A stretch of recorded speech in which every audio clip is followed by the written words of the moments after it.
Do you keep telling yourself you'll start investing properly once you've read a little more, saved a little more, and finally feel sure you won't make a beginner's mistake? That waiting isn't laziness, and it isn't stupidity.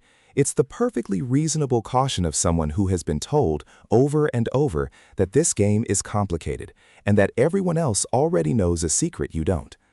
But here's what the caution hides. The thing you're protecting yourself from is far smaller than the thing the waiting is quietly costing you. Over the next 20 minutes or so, we'll walk through 10 plain rules that experienced investors almost always wish someone had handed them at the very start. Not stock tips, not predictions, just 10 small shifts in how you think and behave. By the end, you won't have anything to buy. You'll have something better, a steadier hand, and permission to let your money grow slowly, on purpose. None of these 10 rules will ask you to be clever. That's the first surprise. Let's begin. Rule 1. Plant before you feel ready. Picture yourself at the edge of a bare field you'd like to see become a forest. You could spend years studying which single sapling grows fastest, soil charts, weather records, the opinions of everyone who's ever held a shovel. Or you could simply start planting, water steadily, and let the decades do what decades do. The biggest advantage you have as a beginner isn't knowledge, it's time.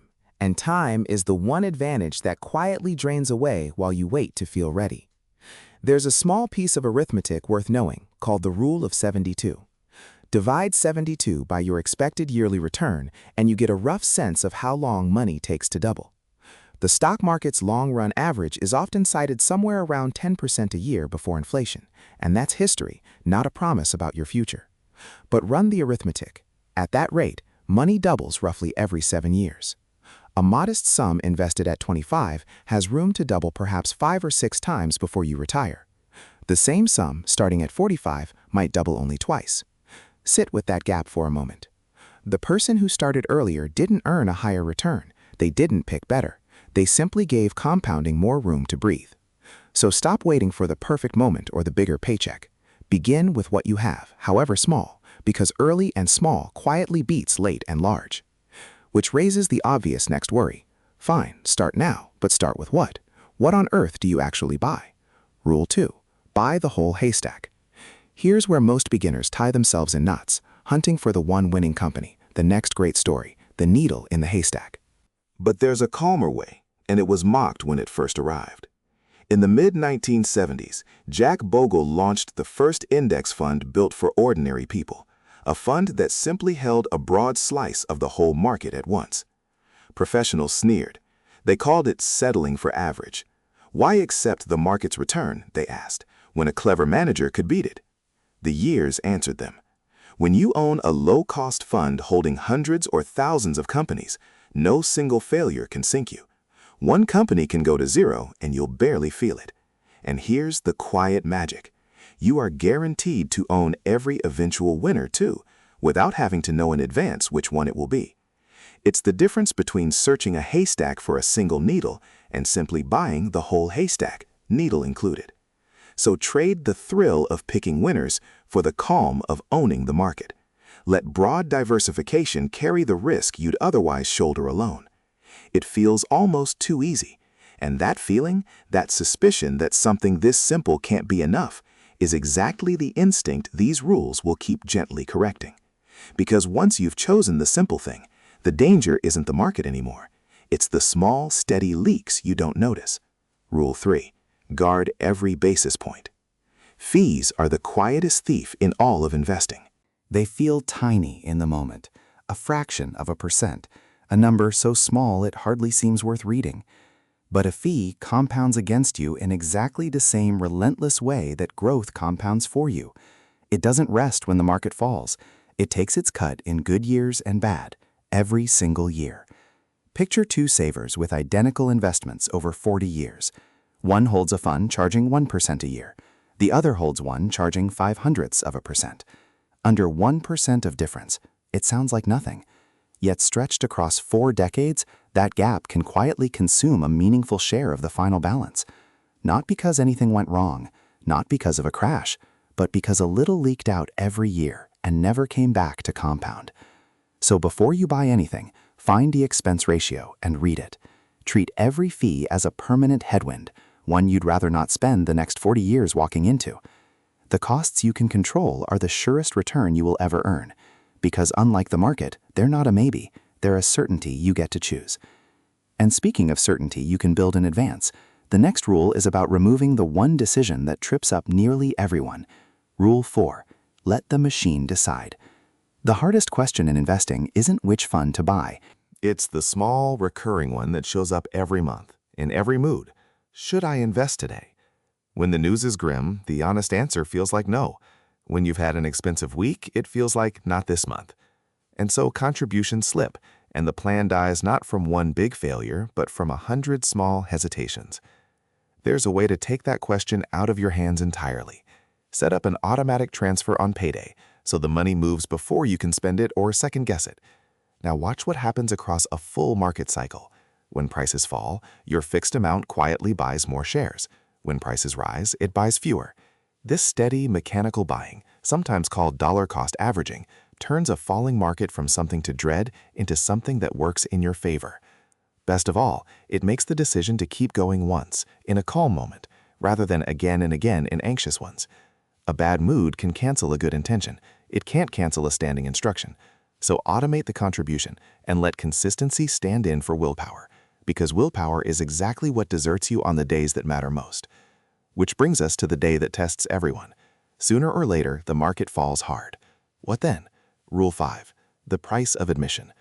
Let me take you back to early 2020. As the pandemic spread, global markets fell roughly a third in about a month, one of the fastest drops in history. Screens turned red. Headlines reached for words like collapse. It genuinely felt as if the floor had vanished and might keep vanishing. If you'd been invested then, you'd have watched years of gains seem to evaporate in a matter of weeks. And then, within months, the market had climbed back and recovered its losses. Here is the part worth carving into memory. The people who were truly hurt weren't the ones who lived through that fall. They were the ones who sold during it, who took a temporary decline and, with one panicked click, turned it into a permanent loss. The fall itself healed. The selling did not. A decline like that isn't a malfunction. It isn't a warning to run. It is the normal, recurring cost of the long-term returns you signed up for in the first place. Volatility is the toll you pay on the road, not a sign you're driving the wrong way. So expect declines as a certainty rather than a shock, and let them pass beneath you the way a plane flies through turbulence toward exactly the destination it was always headed for. The trouble is, staying calm in a storm is far harder when you're watching the storm minute by minute. Rule 6. Stop watching the pot. Checking your portfolio does not make it grow 1 cent faster. All it does is multiply the small pains that tempt you into acting when you shouldn't. There's a well-documented quirk of the mind that behavioral researchers call myopic loss aversion. The mechanism is simple and a little unfair. A loss stings about twice as hard as an equal gain feels good. So the more often you look, the more red days you register. And the more red days you register, the more distress you feel, even when your actual results are perfectly fine. Think of a gardener so anxious about his seeds that he digs them up every morning to see whether the roots have taken. He means well. He is also slowly killing the very thing he's tending. The plants grow whether or not he's staring, and they grow better for being left alone. So look less, quarterly perhaps, or even once a year. Give your investments the same benign neglect that lets a tree thicken and rise without an audience. You'll be no poorer for looking away and a great deal calmer. But there's a louder temptation than the app in your pocket, the confident voices telling you what the market will do next. Rule 7. Ignore the weather forecasters. Every January, the financial world fills with confident predictions for the year ahead. This will be the year of this, the year to avoid that. And every December, most of those forecasts turn out to have been wrong, often not by a little, but spectacularly. Nobody can reliably tell you which way the market will move over the next few months. Not the loudest voice on television, not the sleekest newsletter, not the analyst with the impressive title. Here's why acting on those forecasts is so quietly expensive. The market's very best single days have a stubborn habit of arriving in the middle of its worst stretches, right when things feel most hopeless. So the person who jumps out to dodge the storm tends to be standing on the sidelines when the sky suddenly clears. To time it, you'd have to be right twice, right about when to leave and right about when to return. That isn't skill, It's guessing a coin flip twice in a row and betting your future on it. So treat short-term forecasts as entertainment, never as instruction. Stay invested through the noise instead of trying to duck beneath it. It sounds almost passive. And here we reach the turn at the heart of all 10 rules, because it's about to become clear that this passive quality isn't the weakness in the plan, it's the whole engine. Rule 8. The gap of your own making. There's an uncomfortable finding that runs through decades of research, and it reframes everything we've said so far. The average investor tends to earn less than the very funds they own. Read that again slowly. Not less than some genius's picks, less than the funds sitting in their own account. The firm Dow, in its long-running studies of investor behavior, has found this pattern again and again. Everyday investors underperform the very things they hold. How is that even possible? The fund did fine. The human holding it did the damage by buying in after prices had already risen, chasing the excitement, and selling out after prices had fallen, fleeing the fear. On and off, always a step behind their own emotions. The fund stayed the course. The person didn't. And the gap between the two, that shortfall, is simply the price of emotion, paid in real money. This is the turn worth carrying with you. Your temperament matters more than your fund selection. The whole battle you thought you were fighting, picking the right investment, was never the real one. The real one is with the hands that hold it, which means more often than you'd think that doing nothing is the highest skill move available to you. But sitting still is only possible if life doesn't force your hand, and sometimes it tries. Rule 9. A cushion so you never have to sell. Every rule so far assumes you get to leave your investments alone. Real life doesn't always allow it, unless you've built one quiet piece of protection first. Picture two people who each lose their job during a market downturn. The first has a few months of expenses set aside in plain cash. They cover the gap, ride out the rough patch, and never touch their investments, which in time recover. The second has everything invested and nothing in reserve. To pay the rent, they're forced to sell at the worst possible moment, near the bottom, turning a temporary paper loss into a permanent one. Same misfortune, two completely different endings, and the only difference between them was a boring cash cushion earning almost nothing. That's the paradox worth understanding. An emergency fund looks like dead money, a drag on your returns, cash that could be out there working. But it isn't a drag at all. It's the very thing that lets everything else stay untouched through your worst moment. So before you pour every spare pound into the market, build a reserve of a few months' expenses. It's the piece that makes patience possible, that ensures hardship, when it comes, never forces your hand. And with that cushion in place, the final rule is the quietest of them all, and the hardest for a restless mind to accept. Rule 10. Boring is the whole strategy. Long-term investing, done well, is supposed to be uneventful. That's not a flaw in the plan. That is the plan. But almost the entire financial world is built to make you feel that something this calm can't possibly be enough. New apps buzzing for your attention, hot new themes, headlines breathless with urgency, a constant low hum suggesting that the people doing better are doing more. They usually aren't.